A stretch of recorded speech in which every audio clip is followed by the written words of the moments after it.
El deseo de William de ver bailar a su hermana produjo en su tío una impresión más que momentánea. Al expresar Sir Thomas la esperanza de que acaso se presentara una oportunidad, no lo hizo para no acordarse más de ello. Por el contrario, quería complacer a quien fuese que pudiera desear ver bailar a Fanny y dar gusto a la gente joven en general, y habiendo meditado el asunto y tomado su resolución tranquilamente, con toda libertad dio a conocer el resultado a la mañana siguiente, durante el desayuno, cuando, después de recordar y alabar lo que su sobrino había dicho, añadió: «No quisiera, William, que abandonaras Northamptonshire sin esta satisfacción. Para mí sería un placer veros bailar a los dos. Hablaste de los bailes que puedan darse en Northampton.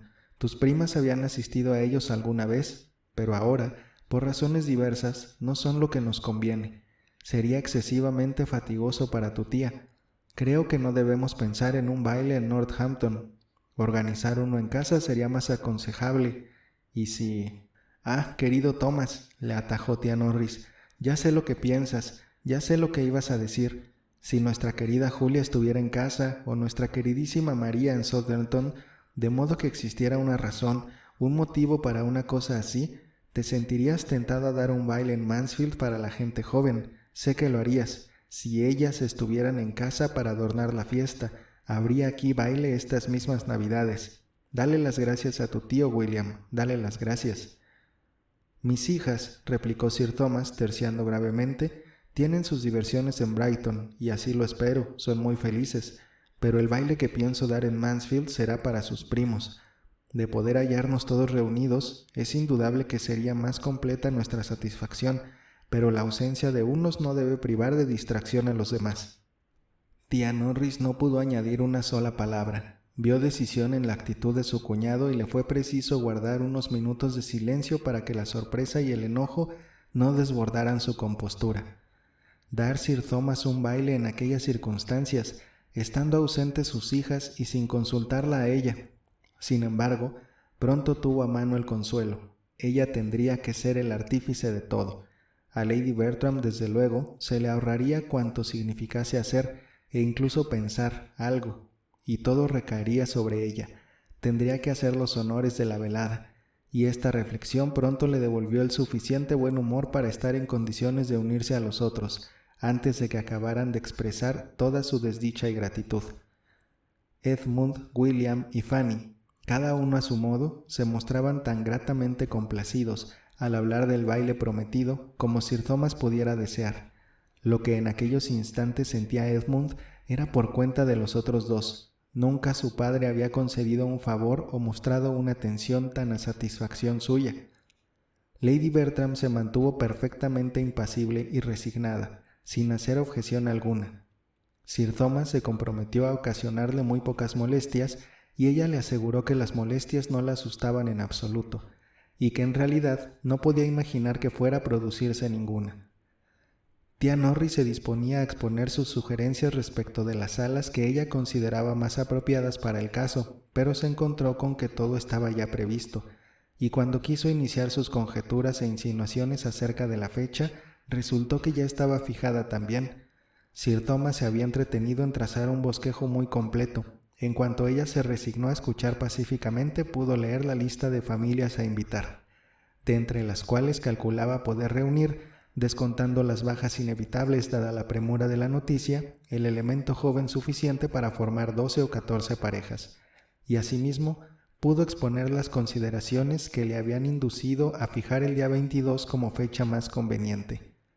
A William se le requería en Portsmouth el 24, por lo tanto, el 22 sería el último día de su estancia entre ellos, pero siendo tan pocos los días que faltaban, hubiera sido imprudente elegir una fecha más temprana.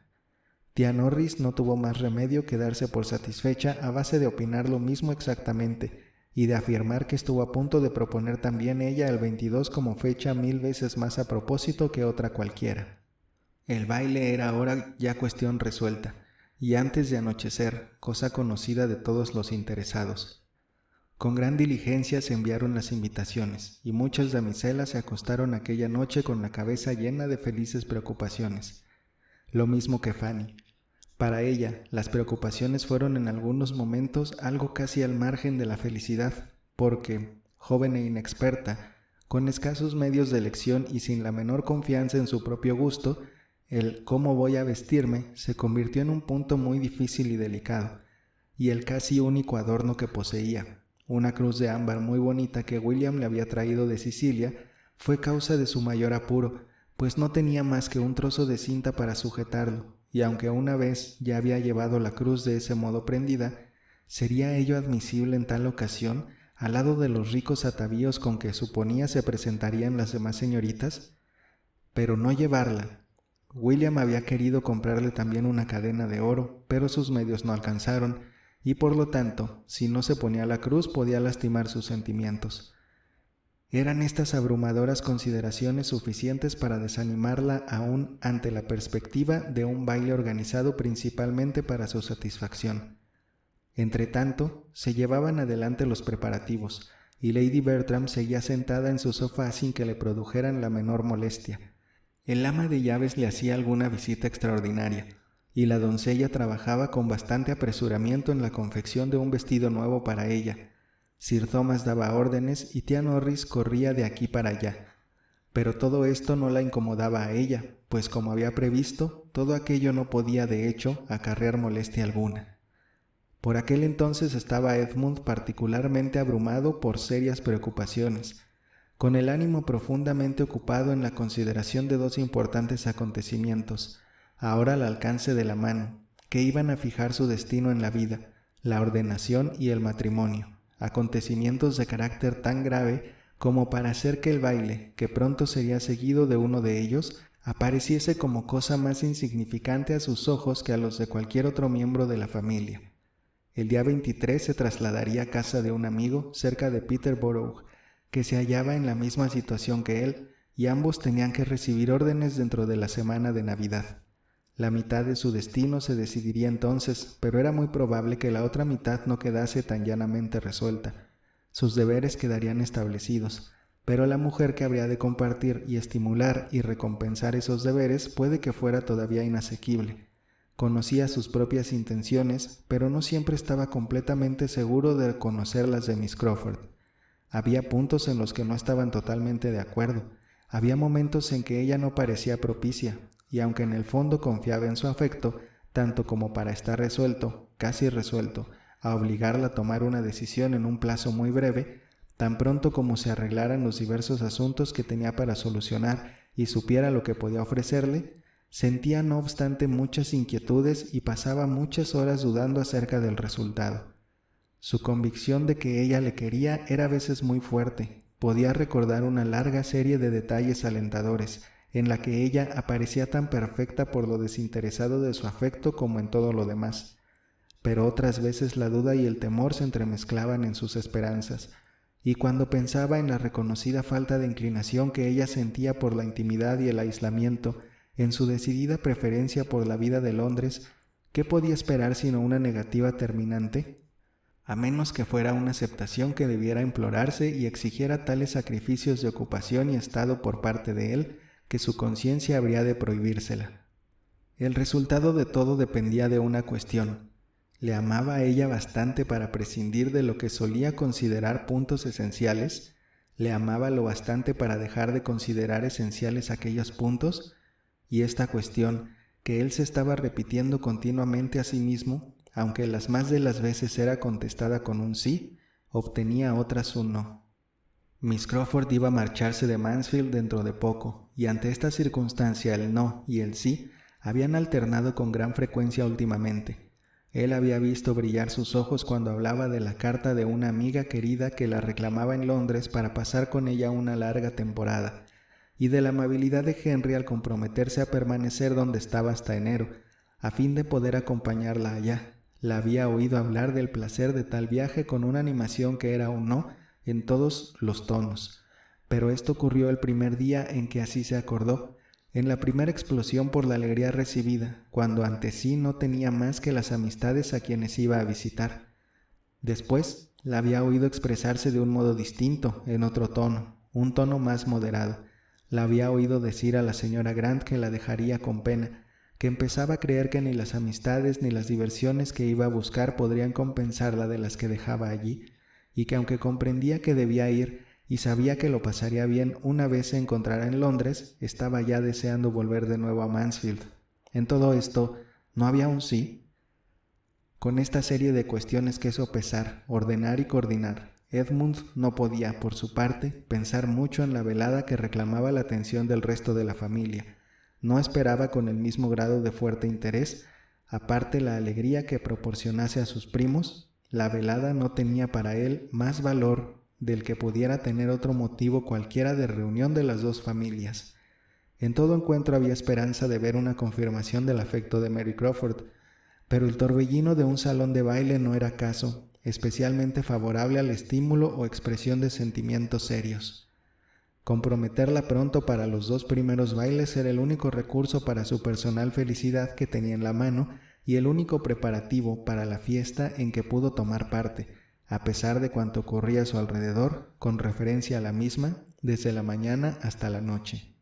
El día 22, día del baile, era jueves, y el miércoles por la mañana, Fanny, que no había hallado todavía una solución satisfactoria en cuanto a lo que debería ponerse, decidió buscar consejo en las personas más competentes y acudió a la señora Grant y a su hermana, cuyo reconocido buen gusto podría sin duda aplicarse a ella sin reproche, y como Edmund y William se habían ido a Northampton y tenía motivos para creer que Henry había salido también, bajó hasta la rectoría sin mucho temor de que le faltara ocasión para conferenciar aparte sobre aquel punto, y que la tal conferencia fuese reservada era para Fanny uno de los aspectos más importantes, ya que estaba más que medio avergonzada de su petición de ayuda.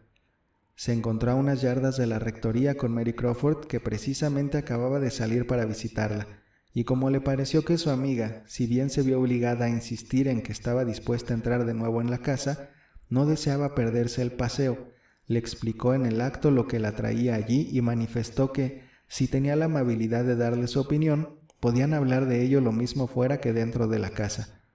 Mary pareció agradecida por la atención y al cabo de una breve reflexión, de un modo mucho más cordial que antes, rogó a Fanny que entrara con ella, proponiéndole subir a la alcoba, donde podrían hablar tranquilamente sin molestar al doctor Grant y a su esposa, que estaban en el salón.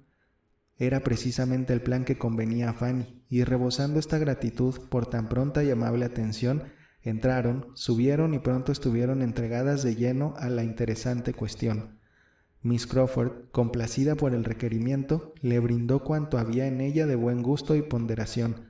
Lo simplificó todo con sus sugerencias y procuró que todo apareciese delicioso con sus alentadoras palabras. Una vez resuelto lo del traje en sus líneas generales, dijo Mary: «Pero, ¿qué se pondrá usted a modo de collar? ¿No piensa lucir la cruz de su hermano?» Y al tiempo que esto decía, iba deshaciendo un paquetito que Fanny ya había observado en sus manos cuando se encontraron. Fanny confesó sus dudas y deseos al respecto. No sabía cómo ponerse la cruz ni cómo dejar de llevarla. La contestación que le dio Mary consistió en presentarle un joyerito e invitarla a que escogiera entre las varias cadenas de oro y gargantillas que contenía. Aquel era el paquete de que iba provista Miss Crawford, y tal el objeto de su proyectada visita, y del modo más amable rogó entonces a Fanny que aceptara una para la cruz y la guardara como recuerdo, diciendo cuanto se le ocurrió para obviar los escrúpulos que al principio hicieron retroceder a Fanny con expresión de horror ante el ofrecimiento. «Ya ve usted que tengo una colección», le decía, «más del doble de las que uso y pienso usar jamás. No las ofrezco como nuevas, no le ofrezco más que una gargantilla vieja. Debe usted perdonarme la libertad y hacerme este favor». Fanny se resistía aún, y de corazón. El obsequio era demasiado valioso, pero Mary perseveraba, arguyendo con tal afectuosa seriedad a propósito de William, de la cruz, del baile y de ella misma, que al fin triunfó. Fanny se vio obligada a ceder para que no la tacharan de orgullosa, o displicente, o de cualquier otra mezquinidad, y aceptando con humilde renuencia la proposición, procedió a escoger. Buscaba y buscaba, ansiando descubrir la que tuviera menos valor, y al fin se decidió, al imaginarse que una de las gargantillas se le ponía ante sus ojos con más frecuencia que las demás. Era de oro, primorosamente trabajada, y aunque sencilla, por considerarla más apropiada al caso, supuso, al fijarse en aquella, que elegía la que a Miss Crawford menos le interesaba conservar.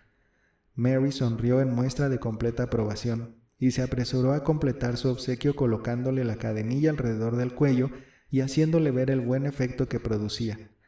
Fanny no halló una sola palabra que objetara su propiedad, y excepto lo que restaba de sus escrúpulos, quedó en extremo complacida con una adquisición tan a propósito.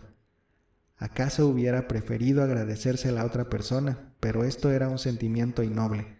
Mary Crawford se había anticipado a sus deseos con una buena voluntad que la acreditaba como auténtica amiga. «Siempre que lleve esta gargantilla me acordaré de usted», dijo, «y de su gran amabilidad». «Tiene que acordarse también de alguien más cuando lleve esta gargantilla», replicó Miss Crawford. «Tiene que pensar en Henry, porque él fue quien la eligió en primer lugar. Me la regaló él y con la gargantilla le transfiero la obligación de recordar al donante original. Ha de ser un recuerdo familiar, no habrá de acudir la hermana a su memoria sin traerle consigo al hermano también».